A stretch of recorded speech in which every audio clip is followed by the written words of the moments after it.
everyone to our Wednesday night class, which is on Monday night this week. So we'll call it our Monday night class. The reason why we made it earlier this week is because Pesach is coming ahead, Ba'aleinu L'Tovah, in just a few days, and therefore we wanted to make sure to be prepped as properly as possible in order to enter the seder, so we know exactly what we're doing according to halakha.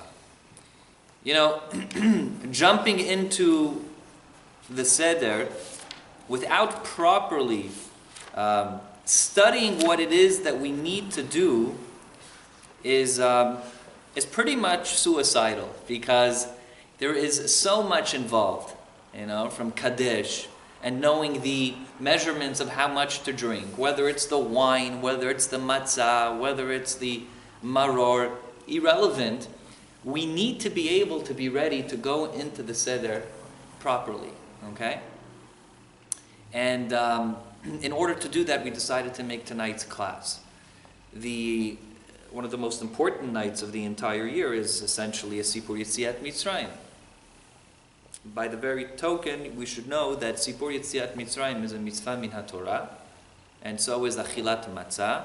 And then we have very, very, very strong mitzvot, okay, which are midirabanan, which are based on the Torah, such as the maror, right, and all the other things that we're going to be mentioning, which we're going to be discussing tonight.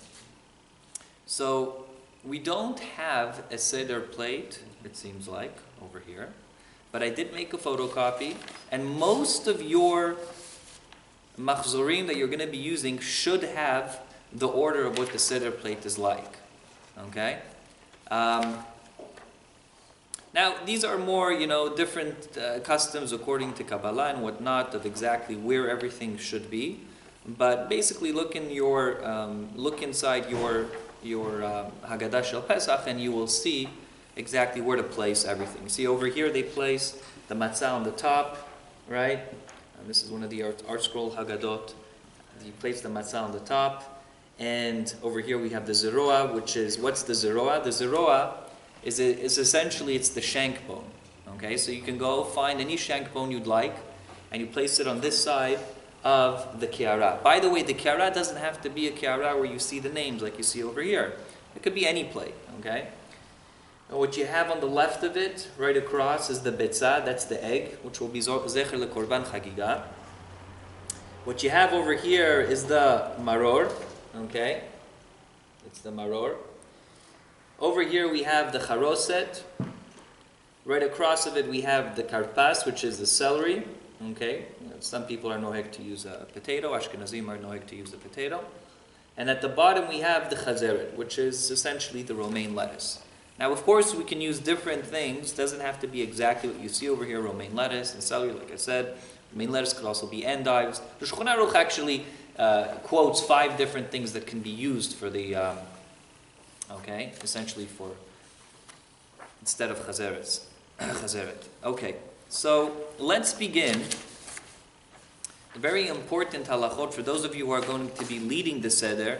Tonight is especially important for you to listen to everything that we're going to be learning. Okay. One of the things that the Shulchan Aruch discusses is that the shulchan should be set from before the Chag. You don't come in, into the Chag. Okay, where, like every other Shabbat, perhaps, which you're customary to just prepare everything right when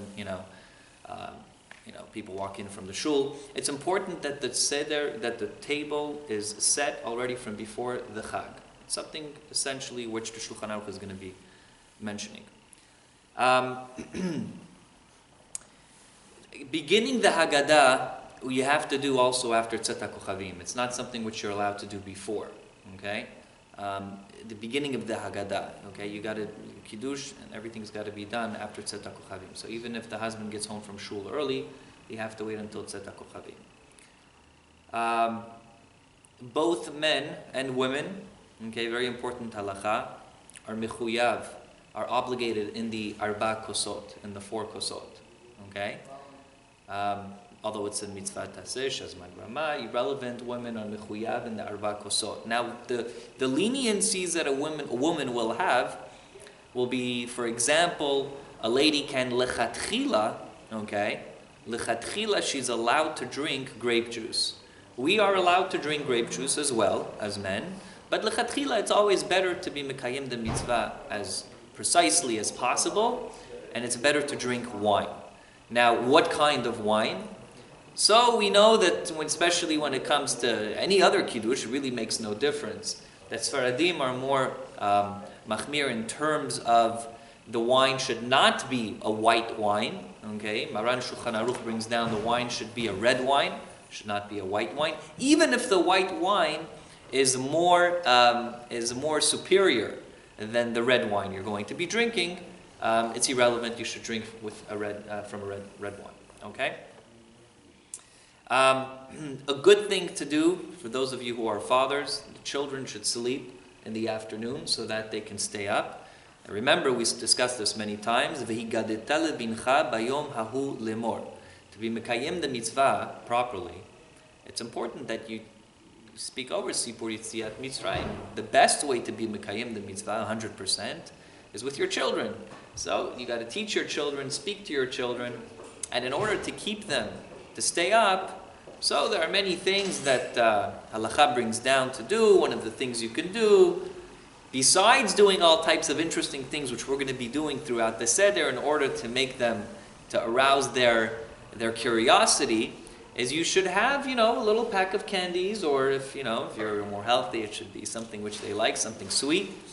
And you should distribute it to them and condition that they stay up and, they ask questions and keep them in the rhythm of the Pesach Seder. So it's important that if they can, they should fall asleep a little bit so they would actually stay up during the Seder. These are all things I'm telling you that are important to pay attention to before the Seder begins. Now, the first thing that we're going to be starting with is Kadesh. Kadesh urchatz karpas, right? Kadesh is the first thing we're going to be starting with.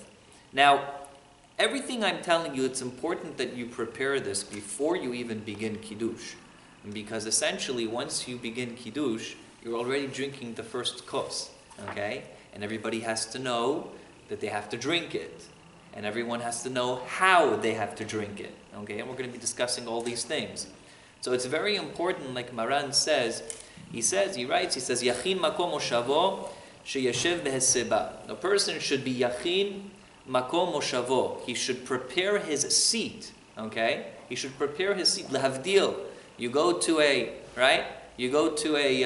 baseball game, right? And you make sure to get yourself a good seat so you can see, right? Lehavdil elef alfei havdalot, in order to see, right, from the best angle, the pitcher and the first baseman and the center fielder, right? You got to make sure to invest as much in your seat when it comes to seder night. One of the reasons is because Maran says that you have to do heseba. Heseba is a mitzvah, and you must do heseba. Heseba is leaning towards the left when you're either going to be drinking or even if you're going to be eating the matzah. Okay? Very important. To the point where if you did not do heseba, the halacha says that you got to go back and you got to drink again your kos. You drank your whole kos, right?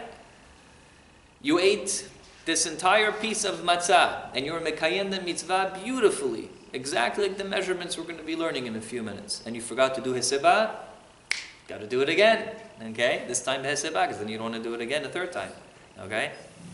Very important. So therefore, yakin makom moshavo, a person should already set his place, because understanding how to lean is also something which you need to be prepared for, right? Leaning has to be in a situation where it's got to be about 45 degrees, okay? Leaning to the left. And specifically to the left, there's two reasons. The first reason is because you don't want chas v'shalom that the food goes down the wrong pipe.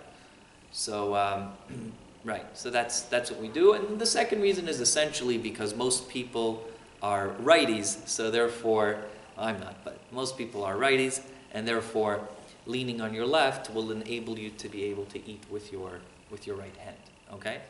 So leaning on your left is about 45 degrees. It's not just tilting. This is not called heseba. If you did this, you were not mekayim the mitzvah of heseba, okay? If you did this, you weren't mekayim the mitzvah either. it's got to be 45 degrees, okay? Now the way you know is because if you're like this, then it's 90 degrees, okay? If you're like that, it's about 45, okay?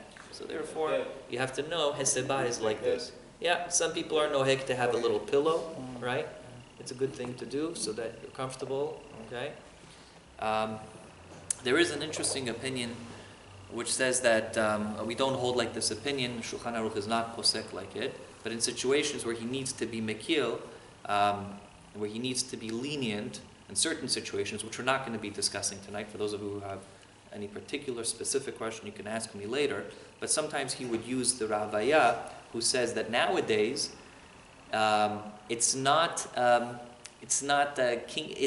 king-like to actually lean this way. Okay, it was in the olden days, right? Certainly in the Middle Eastern countries, they would lean and they would show, right? It would really show a sense of kingship, of cherut, so to speak. But we don't use that Ravaya. At the end of the day, we hold that lehalacha, you have to what? You have to lean 45 degrees. Very important, and pay attention. So again, make sure you have a good seat where you're able to do that. Okay? If you're going to end up on an old man who's 100 years old next to you, and you're going to be bothering him, you have to be prepared. Okay? You have to know, and you have to be organized before the seder. I'm going to give you many more tips where you can be organized, and your seder will be completely different this year. Even a woman, says halacha, Maran Rice has to do heseba, like we said. Not only does she have to drink arba kosot, but she has to do heseba as well. Okay. The only difference is, if she did not do heseba, that's where it's different than a man. She doesn't have to go back and drink again the heseba, as opposed to a man, if he drank or ate without heseba, the matzah again, or the wine, without heseba, he would have to go back and do it again. Okay, without a beracha, by the way. Okay.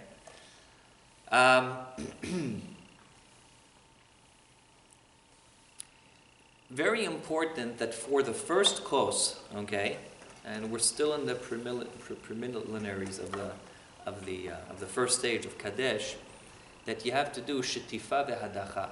The first one has to be cleaned, okay?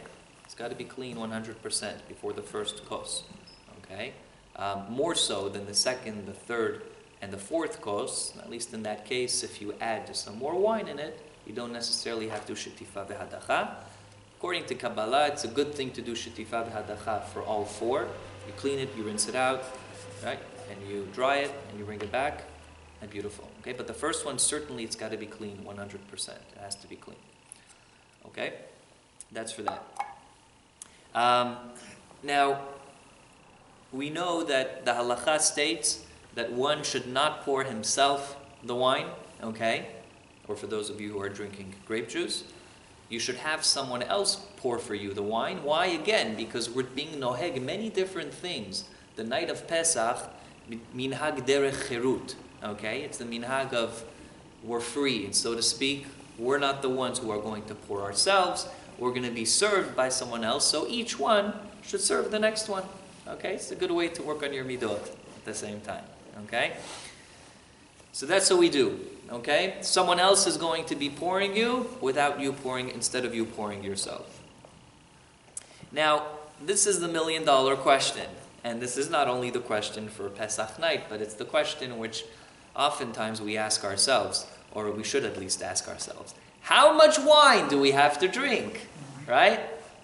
How much wine? Some people are drinking so much wine that when it comes to the third course already, they're, I can't anymore, right? And some people are not drinking enough wine and not mekayim the mitzvah properly. So how much wine are we supposed to be drinking? Revi'it, very good. How much is a revi'it, right? How much is a revi'it? Anybody know? In grams? I think you need to be 4 ounces. Can we plug in the machine? Can do it. Yeah, let's do it. It's very important. Very, very important. So we have over here, Baruch Hashem, with us, one of the staunch board members who brought with him from work with diamonds. Yeah, that's what you'd like to see. Yeah, this is going to be our diamonds in a couple of nights. I have a question. I missed maybe the wine has to be the regular wine or also grape juice? You could drink grape juice. Lechatchila, a woman can drink grape juice. That's fine. That's not a problem. Yeah. 86 grams. 86. Yeah, 86 grams. That's going to be the equivalent of a revi'it. Right? We want everybody to see. You want everyone to see. Plug, so Do we have a plug around here? No, there's one over here. I'm going to do it here and then we'll just show.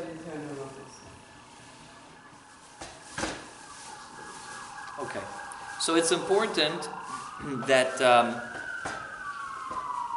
that we pour enough wine. Okay. So I'm going to be back. Stay tuned.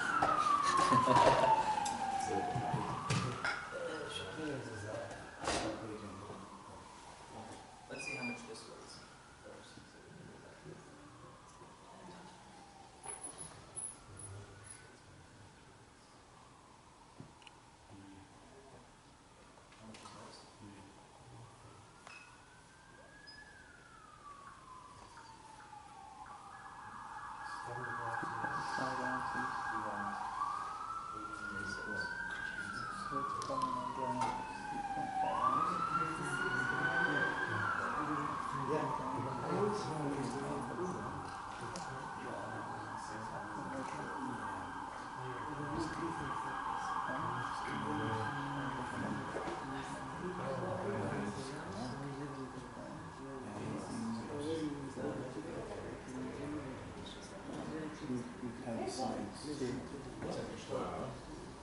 Now, Rabotai, I want to show you, this is a big cup, okay? This is revi'it, I guess. This is a revi'it. That's right. Revi'it of what? 3.5 ounces. That's right. It's around 3 ounces, 3.5 ounces, okay? Now, essentially, this is the amount that you have to drink. Putting it in this cup is a little bit problematic. You should try to find smaller cups. And there are some really nice cups that have a stand to it, and it's a nice size, and essentially this is really all you have to drink. Okay? And it's not that big at the end of the day. Okay? And how you drink it, we'll see. Now, the thing is, you should be, if you're going to be using a big cup and you're going to be filling it up to the top, like this cup, okay, you're going to have to drink rov kos, most of the kos, which is going to be up to here somewhere, 3/4 of it. Okay? So it's important you know that if you're going to be using a big cup, you're going to be filling it up. Okay? And once you use a big cup, you're going to have to drink rov kos. So it's better if you don't want to drink much to buy a smaller cup, but it's got to have at least 86 grams, okay, of wine or grape juice. If some people they want more and they get more. At what point?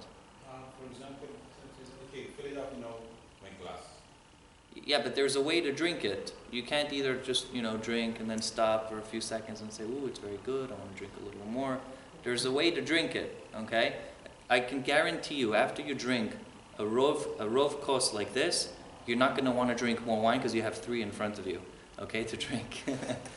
But you can, of course, drink during Shulchan Orech. When you're sitting and you're having the Seudah properly, you could, okay? Definitely you could, all right? But the 4 cups should be drunk properly. We'll discuss exactly how to drink it, okay? So that's what's important for us to know. אבל הרב, כמה אונס? 3 נקודה משהו. 3.5, הוא אמר. I think it's a little less than 3.5. 86 divided by 28. I think 1 it's, ounce is 28. 3.2. 3.2, 3.1, 3.2. Yeah, something like that. 3.1, 3.2. Yeah, 3.5 to be safe. yeah. 86. Okay? Now, if you want to do more, כל המרבה הרי זה משובח. כי אני שמעתי, אמר הרב 4 אונס. שמה? 4 אונס אמר. הרצאה ששמעתי. אני אומר לך מה המינימום. אם אתה רוצה להוסיף... כי להיות בטוח. בגלל זה הוא אמר את יש כאלו שאומרים, אני גם ראיתי חכם עובדיה שכותב במקום אחד, 81 גרם. אוקיי? 81. אבל אני נותן לכם איזה מידה שרוב הפוסקים מודים שזה מספיק, שזה 86 גרם, okay? So 86 grams. All right. Now, one should have in mind that when we're going to be doing Kaddish and we're getting ready for Kiddush itself, okay, there's a couple of things you need to know and be prepared for when you're going to be drinking your first cup of wine, okay? One should have in mind that the bracha of the Kiddush is going to go on all 4 cups. Now, it's a little different by Ashkenazim, Jeff. I'll Okay? survive. Yeah. What? I said I'll survive. Yeah. We say one bracha, and that covers all the 4 kosot, essentially, okay? Which covers all the 4 kosot. You're going to be, the Ashkenazim have a few differences you'll come across, okay? But very, very small ones, not that big, okay? It's important that one should have in mind not only the bracha of Kiddush for all the cups, but the bracha of the Shechiyanu that we're going to be saying the first night. You should have it on all the mitzvot that we're going to be doing. Okay? Now we don't say Shechiyanu on the Maror, and we don't say Shechiyanu on the Sipur Yitziat Mitzrayim, right? We don't say Shechiyanu on the Matzah. What we say Shechiyanu on is by the Kiddush, and that covers everything. But it's important that when you're doing the Kiddush, you have in mind that it's covering all the mitzvot that you're going to be doing that night. Okay? Important. Now, how to say Kiddush? So, depending whose table you're going to be at, you're going to experience different things. I know by the Moroccans, they love to sing the Kiddush all together. Everyone sings it together, right? So, of course, when everyone sings it together, those who are going to partake after the verse Baruch Ata Amonai Eloheinu Melech Haolam. And then they can join in and they can sing. For those of you who do not have the minhag, and the balabait is the one reading, and you just listen, that's fine. It's definitely better, anyways, that Berov Am Hadrat Melech, one person should be leading the seder, he should say the bracha. If you are going to be leading the seder, you should have everybody else in mind. Okay? Better than everyone making their own beracha, and that goes across the board. Whether we're discussing the wine for the gefen, or whether we're discussing the bracha of hadama when it comes to the karpas, whatever it is, one should have in mind for everyone else, berov am hadrat melech. There's one leader. Okay? Now, if Pesach comes out on Motzei Shabbat, like it does this year, the second night, there's going to be something to add in. Okay? There's going to be the Havdalah, so to speak, to add in during the Kiddush. So keep your eyes open for that, very important. The Shechiyanu you're going to be saying also, it's going to be both nights. Okay? Even though the second night, we know, is only celebrated in Chutz La'aretz, and essentially it's Mitam Safek and it's Midar Rabbanan. At the end of the day, we still say the Shechiyanu the second night. Okay?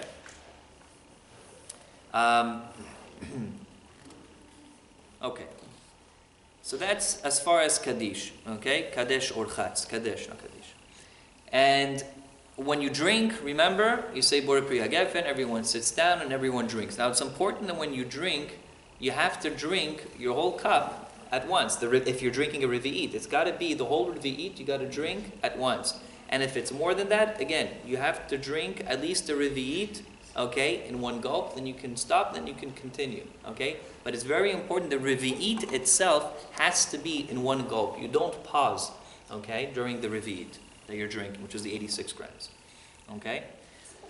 Now, the second thing that we're going to come across is going to be the Urchatz, Kadesh Urchatz. Now, the Baal Habayit is going to get everyone together to go wash their hands.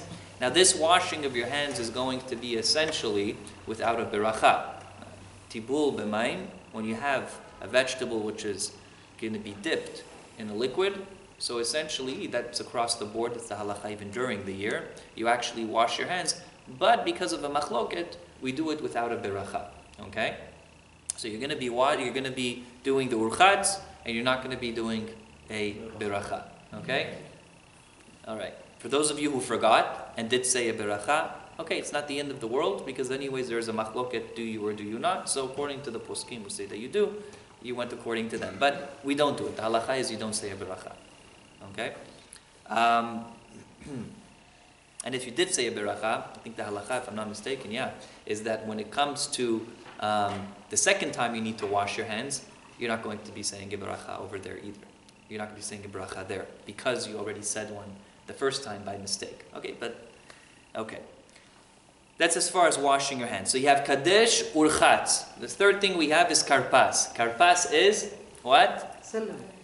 It's potato for him. Oh. Right? It's celery for me. It's celery. Okay.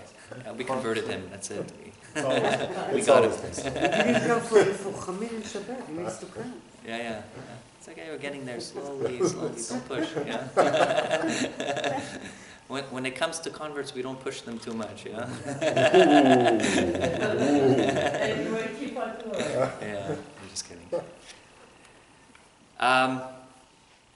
So we have for karpas, we have the celery. So we're going to be using the celery. The celery is going to be dipped in what? Not the charoset, in the salt water. Very good, in salt water.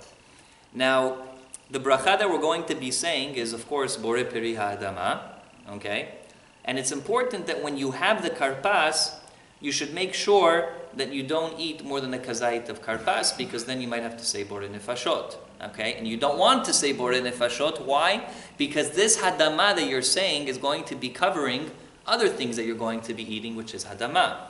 So you eat a tiny piece, less than a kazait. Okay? You get a big piece like this.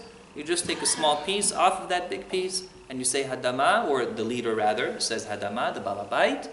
You say amen, he has you in mind, you have in mind with him, and you eat that small piece of karpas, which is dipped in salt water. Okay?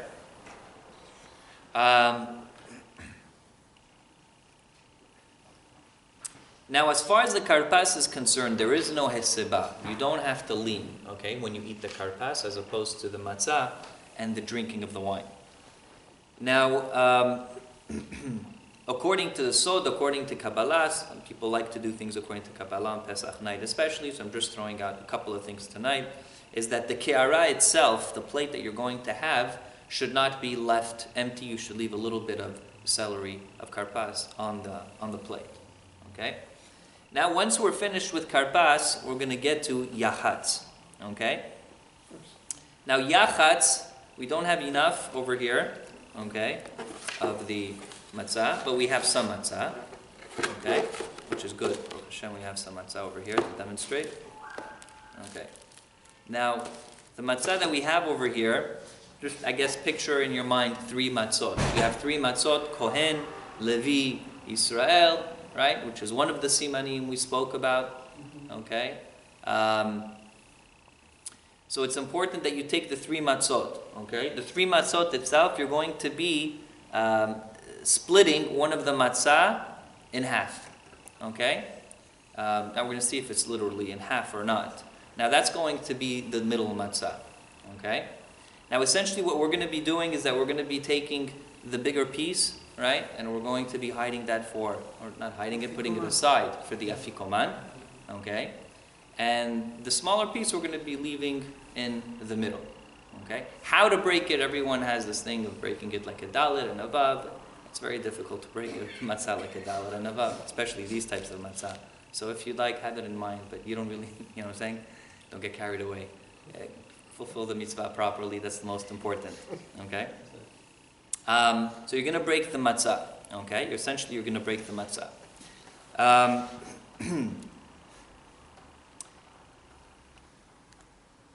So this is where different people have different minhagim, right? You're telling me you're a minhag, right? I know definitely it's a Yerushalmi minhag, is that you take the matzah, right? And you put it on the shoulder, you wrap it up, you put it on the shoulder.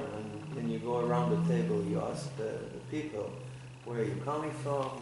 How do you say it? Say it. Well, you say it in Arabic. Yeah, go ahead. Yeah, we say, Gayemnen, where are you coming from? The Iraqi Nuri will say, Jayemnen, or Menwen Jay.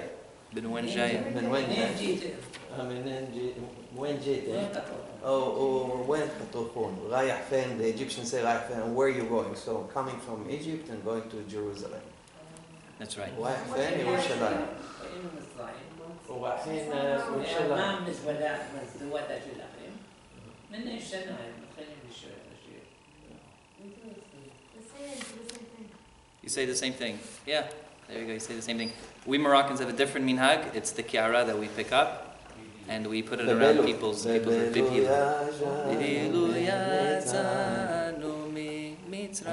And bibihilu literally means with the chipazon, so to speak, we left Egypt. Okay, everyone with their own minhag, should be noheg. The minhagim are very important, and you should stick to your minhagim. Everyone, according to his minhag. We combine them all in one. Oh, you do? Only my brother-in-law. Oh, that's right. Yeah. Is he Spanish or French?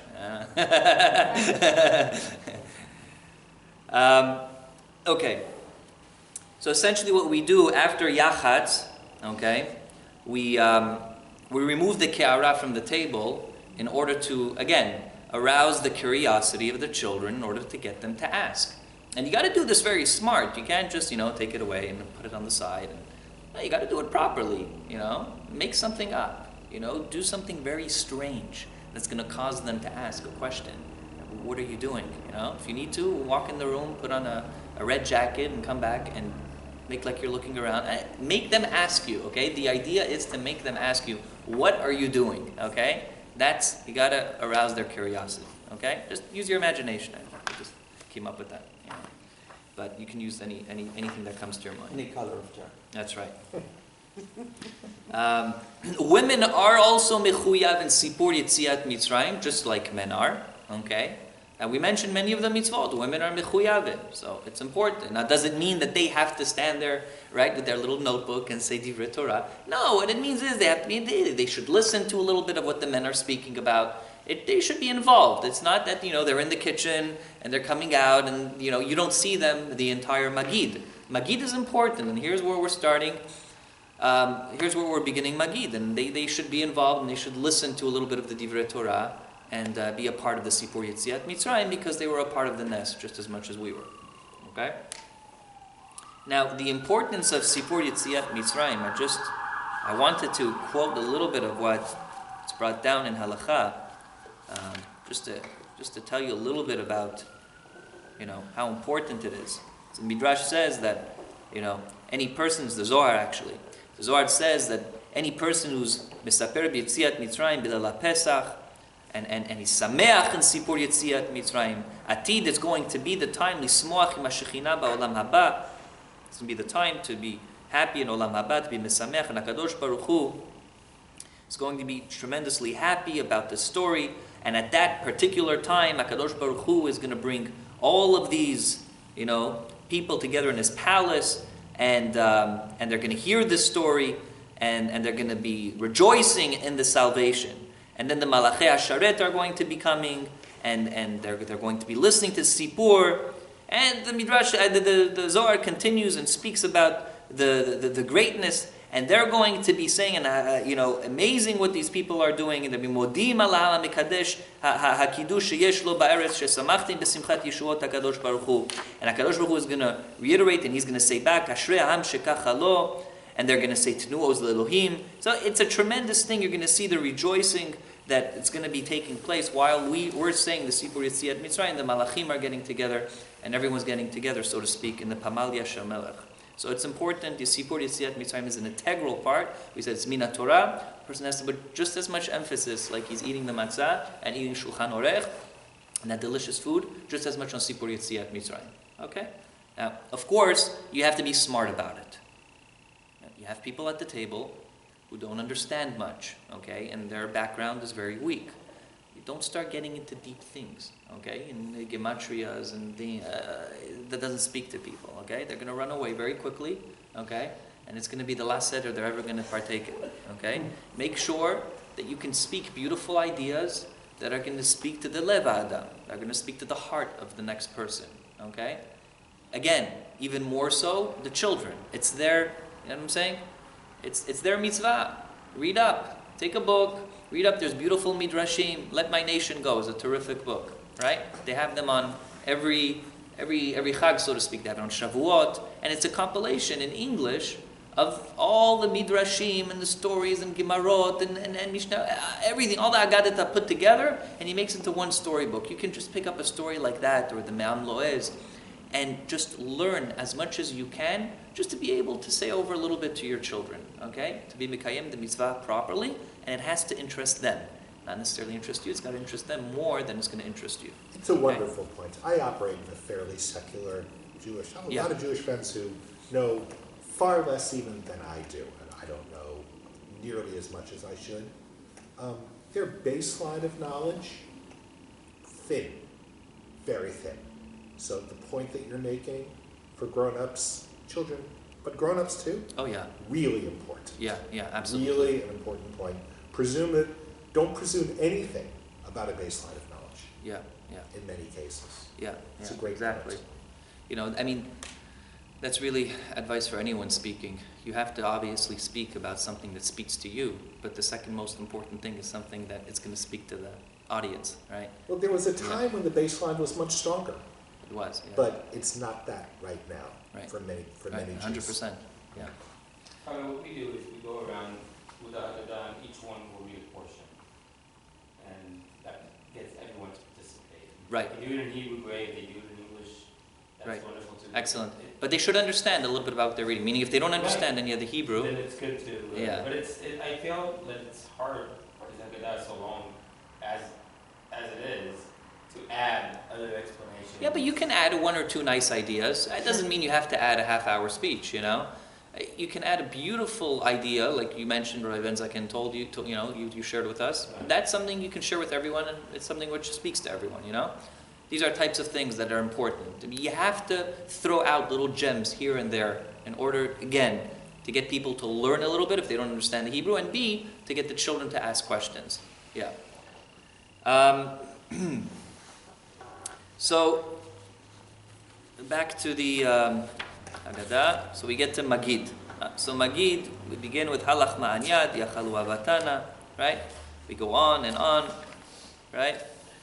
Manishtana, very important. All of these things, all of Magid is very important. And essentially, like I said, it's probably one of the most important parts, together with Matzah, of the Pesach Seder. You know, it's the time where people try to rip through it so they can get to Shulchan Aruch and take 5 hours and eat as much as they can, right? You got to understand. You got to know what's important according to halacha, and what's more important. Shulchan Aruch is important, but you know what? Magid is more important. Okay, so we got to do it properly. Anyway, as we go on, we of course by Magid we have to already pour the second kos, okay, before Manishtana, okay, and you leave the kos there, and it's going to be filled and just sitting there, so to speak.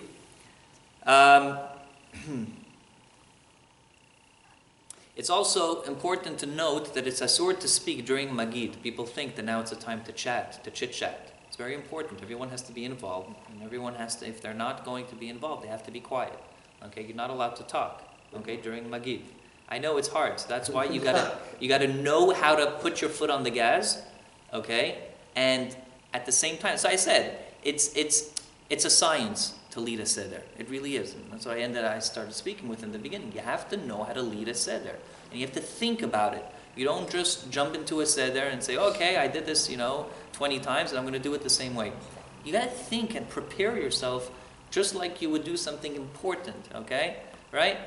Yossi, you go to court, you think about the case, but you don't just walk into court and, and you start, right, saying what comes on the top of your head. You got to think it through. How are you going to get people interested? Think of a couple good ideas. Think of a way you're not going to drag it too long. Magid, okay? Put your foot on the gas if people who are not going to be into it, at least the Hebrew reading. I have a question. What about Yeah. the kids if they're tired? Show them the sweets. That's why Chachamim said you got to show them the sweets. Right. My kids, as tired as they are, my son asks me,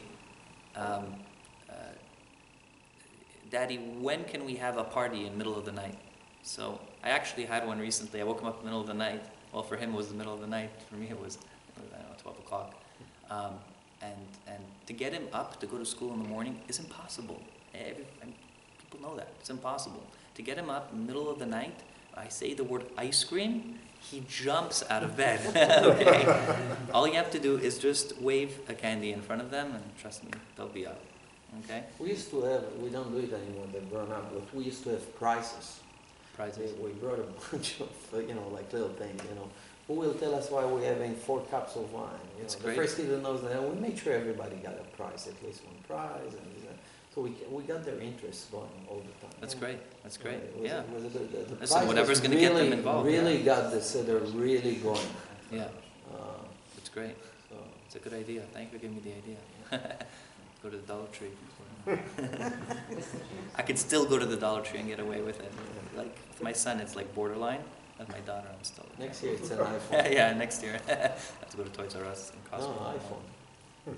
They move faster than you think. I think so. He already wants one. An iPad. He wants an iPad.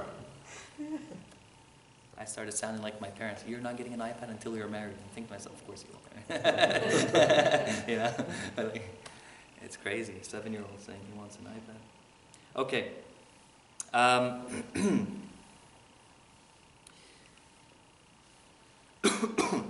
As we get into Magid, we get to the pouring of the wine, okay, into a basin, okay. That's by the tzach hadash be'achav and by the eser makot, okay, right. And we go through. Now, it's important that you pour from a cup. It's always better if the cup itself is a kalid, which is a little broken, okay. And you pour, and every time you pour, you say Titzach, Adash, Ba'achav, Eluhen Eser Makot, Dam, Sfardea, Kinim. You pour. There's 16 times altogether that you pour that section. Okay? That you throw out. Okay? No one drinks that. Don't ever drink it. Okay? It's important to know. So that's what you do at least with that. Some have the minhag of pouring it together with water inside the basin. Whatever your minhag is, okay? Our minhag is with fine. water and with every plaque, Shematzilenu. Shematzilenu. Shematzilenu. Oh, really? Yeah, right? And then you take it and you flush it down the toilet. There you go. Yeah, you gotta Boom, flush it get down rid the of toilet. it. That's right. Shematzilenu, get rid of it. Let's That's right. move on. That's right. That was a big thing of the... That's right. I was wondering. Hmm? You put from the wine to the water? Yeah, so I mean the balabait, at least our minhag is that you have the basin and you pour the wine together with water from a kli That's how we did. at the same time. Everyone else pours in their bowl, okay? Everyone pours in their bowl a little bit of wine without any water. For each one to pour. So that's why I said, it's a lot of minhagim. It's everyone talui on their minhagim. I know our minhag is that everyone at the table pours. Oh, beside, I've never seen that. Yeah, but then again, everyone goes according to their minhagim. If it's only the balabait, so only the balabait does it. Okay? But the most important is the balabait does it. That's for sure, obviously. People from They have to Libya. be online or they're being a guest, like somebody somebody else participate, be somebody like someone who can't read, like, Instead of the balabait? yeah. It's a good question.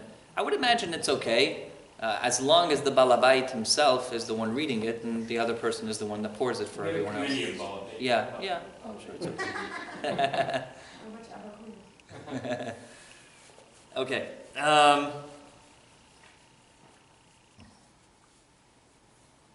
Okay, and then when you get to Rabbi Yossi HaGilili, Rabbi Gamliel, נעים אתה יודע שבמצרים לקחו 50 אחוז. yeah, it's Chadash Be'achav, right? And then we get to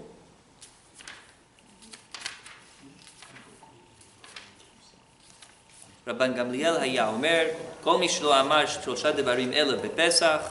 Now it's very important because if you didn't say these 3 things on Pesach, you weren't מקיים the mitzvah according to Rabban Gamliel. לא יצא ידי חובתו. ואלו הן, what are they? Pesach, matzah, umaror. Now when you say Pesach, matzah, umaror, it's a good thing to either lift the Pesach, either lift the matzah, so to speak, right, or point at it, whichever is good. Okay? Ve'eluen Pesach, matzah, umaror. Now, when you're speaking about the Pesach, which is the zroa, okay, you have to be careful that we don't have a korban Pesach nowadays, right? And if you say that this is the zroa is korban Pesach, it becomes hekedesh, so to speak, and you can't throw it away. So everything is zecher korban Pesach. The matzah itself, you can point at, you can lift, right? But as far as the Pesach itself, you should glare at it, okay, instead of saying this is the Pesach, because it's not the Pesach at the end of the day. Okay? That's as far as the Pesach is concerned. The maror and the matzah, obviously, you can. Okay, now you got to get everyone to drink, get them ready to drink the second cup. Okay? Because what we're getting to is the lefikach. When we get to lefikach, right, you have to cover the matzot. You take the kos beyado. Now, this is, by the way, Yossi, this is 86 grams. This is, according to halacha, how much you have to drink, okay? And you have to drink at one gulp, okay? It's not that much, okay? But this is 86 grams. If you have a nice cup with a stool, with a foot, this can actually fit into a cup without looking like it's so little. But in any case, this is what you got to drink. This is the minimum in one gulp, okay? So imagine this is filled till the top in an 86 gram cup. You say, Lefikach anachnu chayavim, right? And you read, right? Till you get to where? Until you get to the Hallel. And then once you get to the Hallel, you start reading, right? Hallelujah, Hallelu Avdei Hashem, B'tzet Yisrael Mitzrayim. Okay? Now it's not the whole Hallel, because Hallel you read later on, but it's these two first parts of Hallel. And when you get to Baruch Atah Hashem, Elokeinu melech asher ga'alanu, you have to hold the cup, obviously. And right when you say Baruch Atah Hashem Ga'al Yisrael, you are drinking it behesebat, a 45-degree angle. Okay? Very important. Okay, that's the second kos. Okay? Now, again, there's one bracha for all. Okay? There's one bracha for all. Meaning someone can read the bracha for you. You don't have to say the bracha, the balabait. Okay? Okay. Once we're finished with this, the second cup, here we get back to rochza. Rochza is washing your hands. This time you wash your hands with the bracha. Okay? So you go, you wash your hands. This is al netilat yadayim. And then you get to motzi. Okay? Motzi matzah. And what you have essentially are the three matzot. You have the top, the bottom, and the middle one, which is that piece that you did yachatz with. Now, what you're going to do is you're going to be holding, okay, all three matzot, okay, because you need lechem mishneh, so to speak, when you say the hamotzi lechem min haaretz. So you're going to say Baruch Atah Hashem Elokeinu melech haolam, right? Hamotzi lechem min haaretz. Make believe that you have three matzot over here. You have the two matzot, you have two full ones, right? And then you put it down. And then what you're going to do is you're going to take the top one together with the piece that you have, the middle one, and then you're going to say Baruch Atah Hashem Elokeinu melech haolam Shir Kiddeshanu B'zvutav V'tzivanu Al Achilat Matzah. Okay? Now, how much to eat? Again, this is where you got to prepare yourself properly before the night of Pesach and make sure everyone gets enough matzah to eat. So, what is the shiur of matzah? So, the shiur is essentially you're supposed to drink, according to halacha, 2 kazait. 2 kazait, what's a kazait? That's a machloket in of itself, how much a kazait is. Okay, but we're going to be going with the most lenient because we need to be able to eat matzah, and we need to be able to drink, and then we need to eat afikoman, okay, and we need to eat shulchan orech. So we're going to be going with the following shiur. Okay, now most of us are going to be eating these matzot, okay, because these are the Ashkenazi matzot that, see, I'm Ashkenazi also. These are the Ashkenazi matzot that we eat nowadays, most of us, and those of us who don't, then you're probably going to go according to volume. So generally, the way you... What's the difference between Ashkenazi and Sephardi? The matzot? Well, the Sephardi matzot are more like the Sephardi matzot, which they ate in the old country, are actually thicker. Yeah. They're almost like a pita. They're almost like a pita, yeah. Almost like a pita. The Timani ones especially, they still make them. Yeah. But... yeah, even in Morocco, they were much thicker than this, way thicker. Yeah. In any case, let's say this is 1 matzah, okay? So we're going to be using the scale again, just so that we can get an idea of how much is 2 kizetim.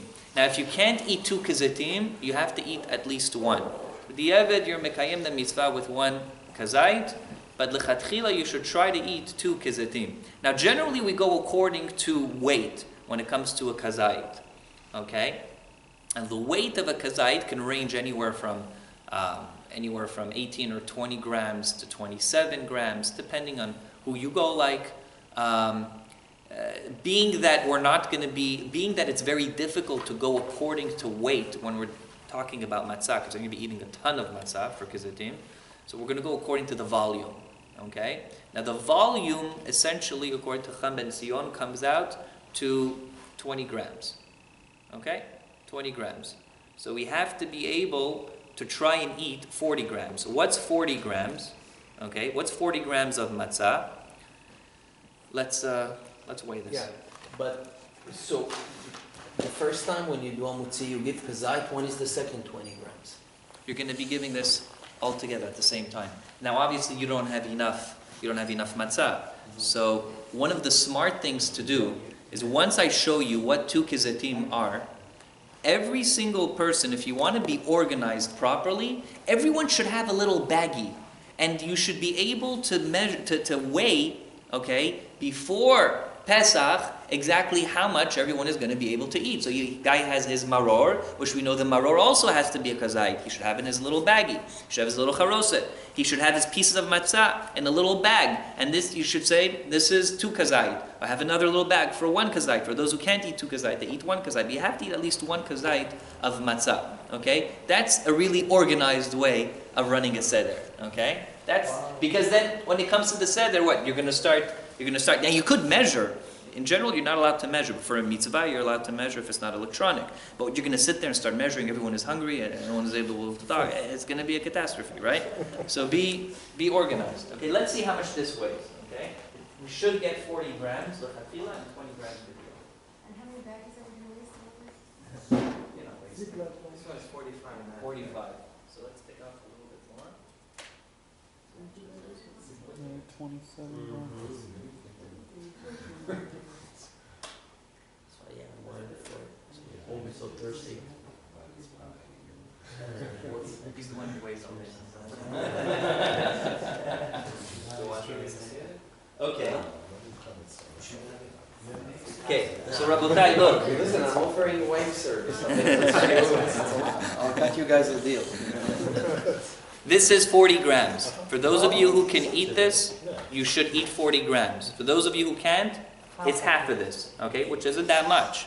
Okay, this is very, very thin matzah. Okay, very thin matzah.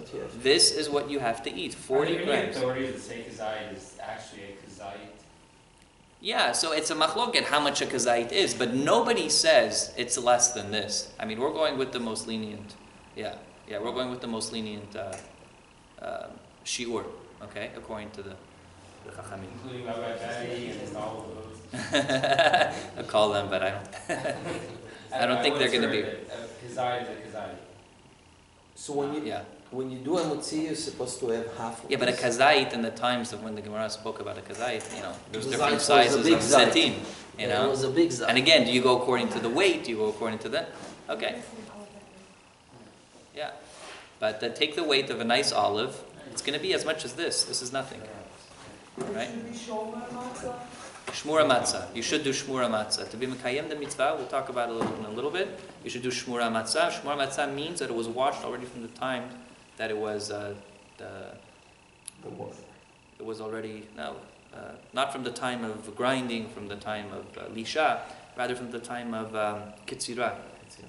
Okay, what's kitzira in English? How would you say? Harvesting. Harvesting. Right. Okay. So this is the amount. Okay, you should try to drink this. So, like I said, you're going to be taking when you do matzah. What are you going to do? You're going to take a little bit from the top piece, together with a little bit of the small piece, which is the middle piece. Together, you'll give everyone a little piece. Now, obviously, that's not 2 kizatim, but they have their little baggies next to them. Or if they don't, you're going to have to start distributing, but better be organized than not being organized, okay? And try to have them, have their matzah next to them so they can eat what they need to eat, okay? Okay, a woman especially could eat 1 kazait instead of 2 kizatim, more so than a man, by the way. It's important for you to know. But to do it properly is 2 kizatim. And if you can't, then 1 kazait, at least with the ebed, you're okay. Now, there is no talking, by the way, until you finished your kazait. You're not allowed to talk, okay? You got to eat your kazait or 2 kizatim without any speaking. Now, if a person did speak, does he have to eat more? The answer is he doesn't, okay? It's not like the wine where if he didn't do his sibah, he's got to drink again. Okay, Okay, it's not like, and by the way, again, this has got to be eaten beheseba. Okay, it's got to be eaten beheseba. And if you didn't, you got to go back, by the way, without a beracha, and you got to eat another 2 kezitim. Okay, so very important. Heseba is very important. The only time we're going to see that you're not going to do heseba is maybe by maror. Okay, but you don't. But you keep saying 2 kezitim right after the mutzi, after you got the balabai distributed the little pieces. Everybody should have at least one, preferred 2 kezitim. Is that what you said? Everyone should have 2. B'di'evet, they can have 1 kazait. 1 kazait is half of this. Yeah. You said, yeah. Okay, that's why they should have access to matzah, not just the little 2 pieces you give them. Okay. Now the matzah itself, obviously you have to be careful to eat this before chatzot. I'm not worried anyone's going to eat this after chatzot. The afikoman, right, is something you have to be careful to eat before chatzot. Now chatzot this year is actually pretty late. It's 12:51 a.m. So you have a long time until chatzot. Okay? The afikoman before chatzot? Yeah.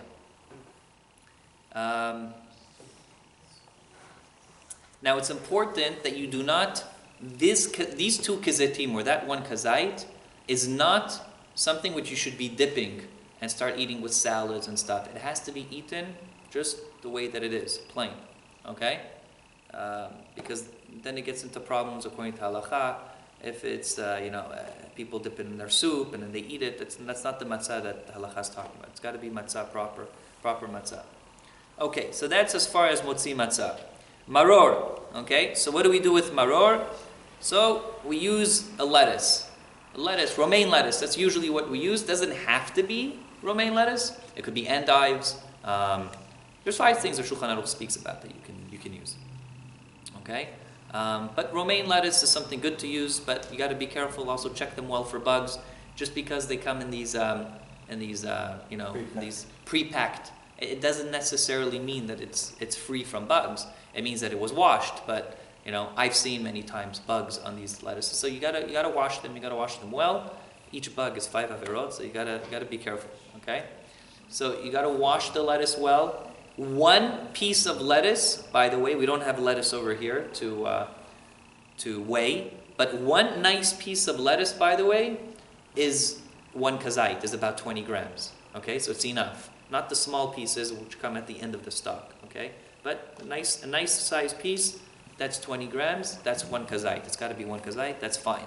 So everyone should have 1 kazait. Now what you're going to be dipping it in, we know that you're going to be dipping it into the charoset, right? Everyone dips it into their own types of charoset. How you make it, it's all talui on your minhag. Okay, and the balabait is going to say Baruch Atah Hashem Elokeinu melech haolam asher yikdem tzivanu al achilat maror. Everyone eats it, and you do not eat it beheseba. Why? Because it's maror. You're eating maror beheseba. Maror is in order to remind us of the bitterness that we went through in Egypt. Right? You don't eat bitterness in their chirut. Yeah, but the maror, also the charoset, it's sweet. It sweetens the maror. Yeah. Okay, but we're still, when we're eating it, it's still maror at the end of the day. The mitzvah to eat is maror. And you have to be careful, by the way. Don't put so much charoset on the maror that you don't taste the maror. The point is the maror, okay?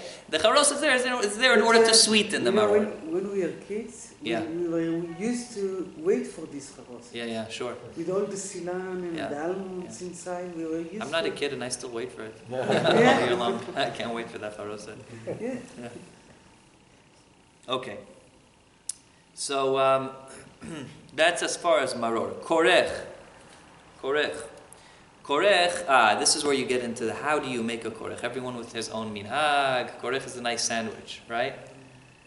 So, korech essentially, it's got to be 1 kazait of matzah and 1 kazait of maror. Okay? So essentially, 1 kazait So hot. would be half of this. This is about 1 kazait. Okay? 1 kazait, okay, you can cut it in half if you want. You put the lettuce over here, which is the maror. Some people have minhag to put some charoset also. Okay, but it's got to be 1 kazait, so you put the lettuce, you fold it, put it like this, eat it however you'd like. Okay, it's irrelevant. Okay? What's that? We call it sandwich. Yeah, exactly. Like a proper sandwich. Eat it however you'd like. Okay? Can you eat also the beitza, the egg with the... Some people have the minhag Yeah. too, Mhm. but yeah, some people have the minhag too. There's no avera not to eat it. To eat it, sorry. So yeah, you could. It's a zecher lekorban chagiga. People Yeah. say, minhag of many people say zecher lekorban chagiga, right? The zeroa is zecher. יש כאלה אומרים שבביצה יש זכר לחורבן. Some say, yeah. But we usually have a zecher lekorban chagiga. It's in the Haggadah, it's actually. Yeah. An hour. Yeah. So, yeah, you can eat it, definitely. You don't have to, but you can. Now, in any case, the korech you're going to be holding, okay, you take the kazait of matzah, right? The kazait of maror in the middle, korech. Everyone takes it together. You say, everyone says together, matzah umaror velo beracha zecher l'mekdash b'yom mechudash ki hillel hazaken sheya korchan v'yochlan b'vat achat l'kayim ma shneimar al matzot u'morerim yochelu. And you eat it. Okay? Now we get to Shulchan Orech. Now you can talk, you can joke, you can everything, right? You can drink more wine, you can enjoy yourself, right? A lot more talking, enjoy the food.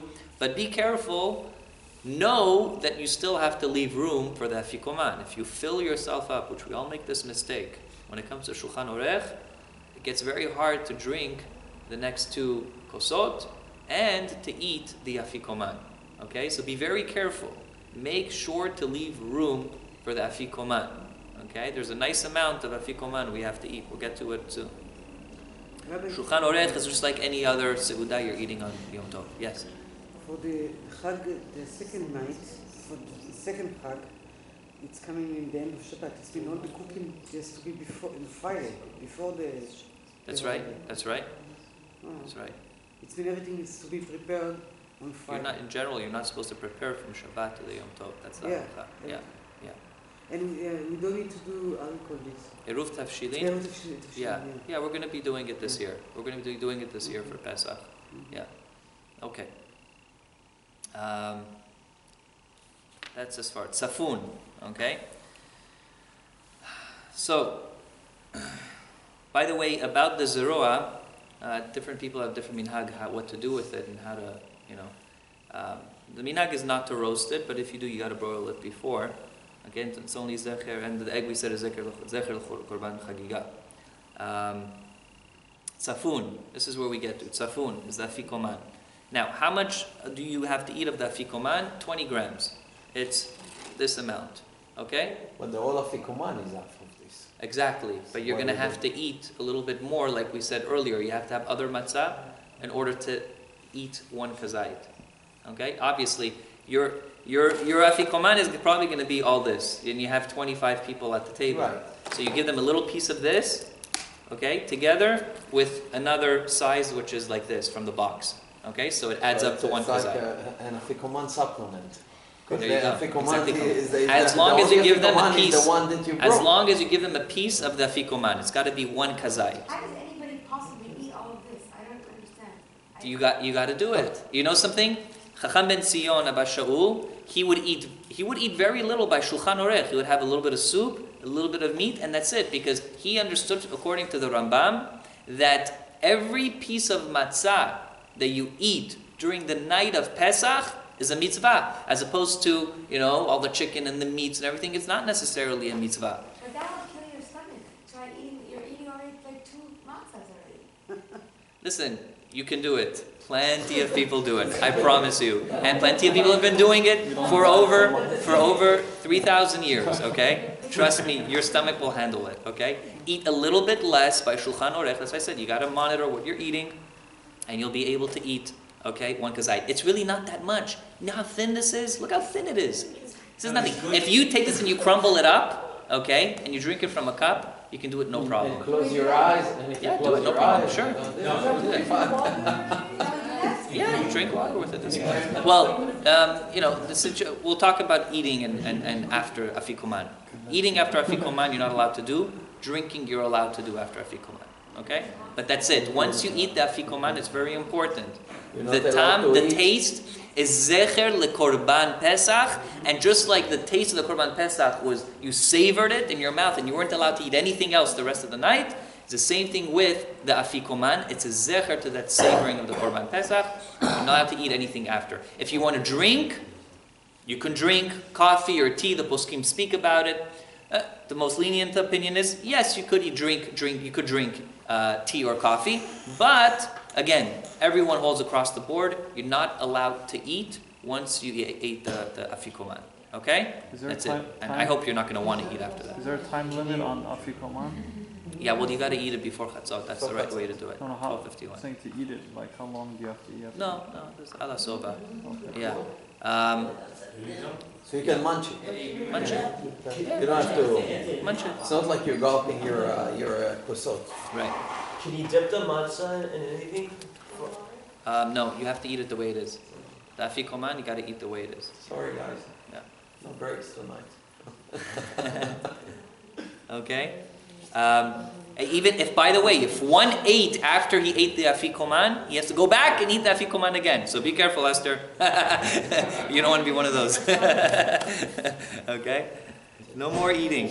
Okay? Eat it before chatzot. Now we get to barech. We're almost done. Okay?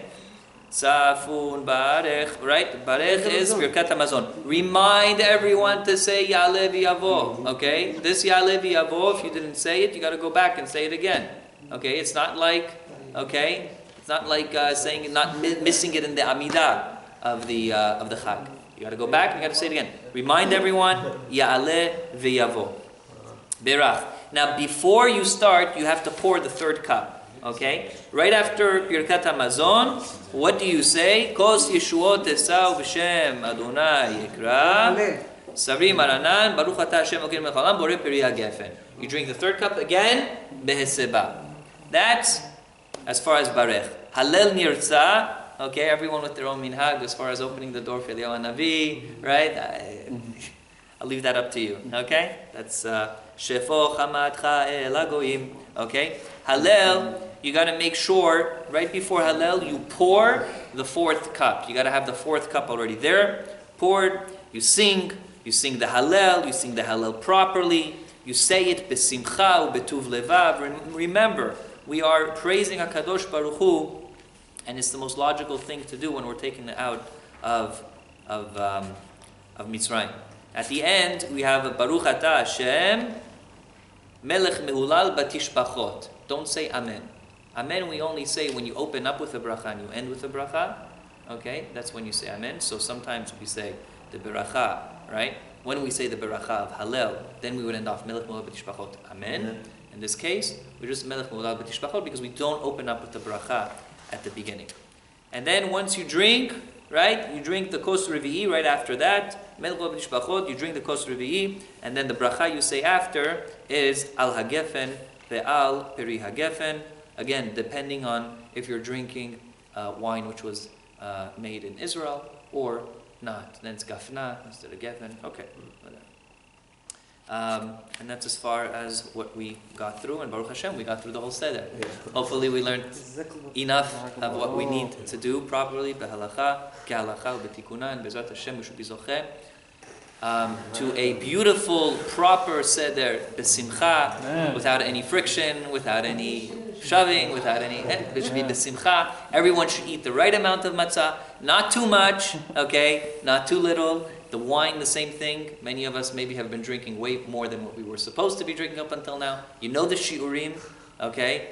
You don't have. There's no mitzvah. Well, there is in certain parts. Kol hamarveh is a mishubach. You want to eat more matzah, you can eat more matzah during it. That's mishubach. But you don't have to overdo it. Remember, you have 4 cups. You got to be able to drink all 4 cups properly. You don't want to drink the first cup like a glutton, right? And then, what happens? Mitzvah ba va'avera. You drank the first cup, you drank this much, and now you can't drink the 3 other cups. Do it properly. You know what they say? They say that although there's 10 commandments, there's actually an 11th one. You know what the 11th one is? Anybody knows? Don't be stupid. Use your brain, okay? At the end of the day, don't be stupid, okay? Use your brain. In the day before Yom Baruch Adonai Leolam, Amen ve'Amen. One moment. Yeah.